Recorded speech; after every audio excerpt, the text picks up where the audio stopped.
Hey everybody, Pete Blank for this week's edition of Pete's Points. I'm here in Michigan at the Gerald R. Ford Presidential Museum.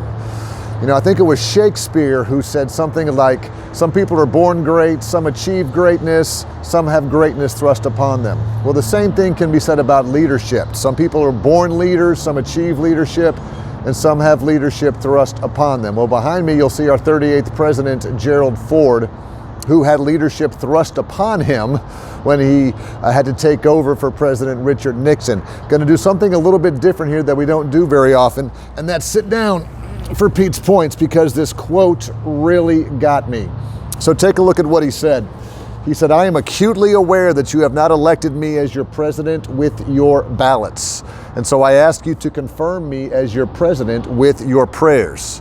I have campaigned not for either the presidency or the vice presidency. I am indebted to no man and only to one woman, my dear wife, as I begin this very difficult job."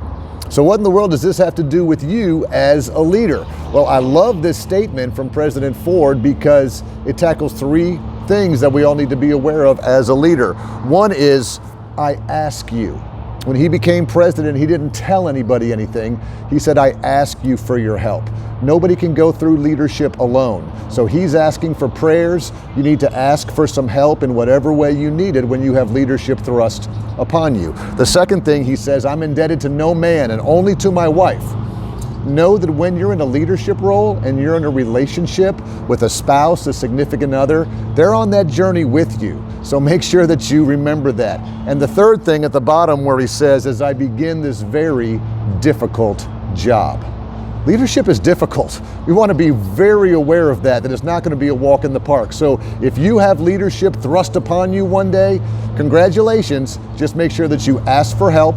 If you're involved in a relationship with a spouse, that you, again, know that it's a two-person job, connect with them, and then always know that it's going to be difficult. That's how you be successful as a leader. Well, that's all from the Gerald Ford Presidential Museum. Thanks for letting me sit with you here in Grand Rapids, Michigan. See you next time on Pete's Points.